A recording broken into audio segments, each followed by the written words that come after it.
지난주 60대 이상 국민의 코로나19 백신 접종 예약이 시작됐습니다. 우리나라 전체 코로나19 확진자의 27% 정도가 60대 이상인데 코로나19로 인한 사망자의 95%가 60대 이상입니다. 60대 이상 연령층이 반드시 백신을 접종해야 하는 이유입니다. 상반기에 60대 이상 연령층에 대한 백신 접종이 충분히 이루어진다면 위중증 환자나 사망자 발생을 크게 줄여 방역 수준을 조정할 수도 있습니다. 질병관리청이 발표에 의하면 코로나19 백신을 한 번만 맞아도 87%의 예방 효과를 보이고 사망자를 100% 줄이는 것으로 나타났습니다. 요양원이나 요양병원의 경우 크고 작은 집단 감염이 발생하며 전체 사망자의 3분의 1을 차지하는 양상을 보였지만 지난 2월부터 백신 접종이 이루어지며 최근 환자 발생이 40분의 1로 줄었습니다. 최근에도 매일 600~700명의 확진자가 나오지만 중환자 치료 병상이 부족하지 않은 것도 이 때문입니다. 그러나 백신 이상 반응이 과도하게 알려지며 코로나19 백신에 대한 부정적인 인식이 퍼져 접종률 저하의 우려를 낳고 있습니다.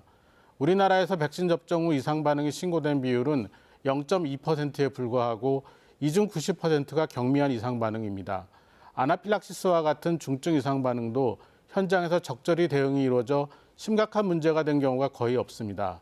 두렵다는 혈전증도 백신 접종자 100만 명 중 5명 수준으로 발생하는 아주 희귀한 이상 반응으로 우리나라에서는 아직 확인된 사례조차 없습니다. 오히려 확진 환자 중 폐색전증과 같은 심각한 혈전증이 발생한 사례가 다수 있습니다. 백신 접종의 이득이 이상 반응과 비교할 수 없을 만큼 큰 것입니다. 만성병을 가진 환자와 60대 이상 연령층은 빠짐없이 백신을 접종해야 합니다.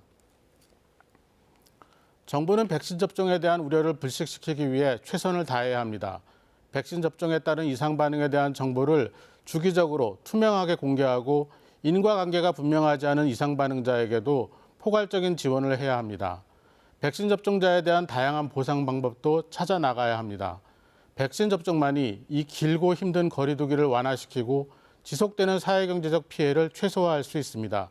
뉴스 해설이었습니다.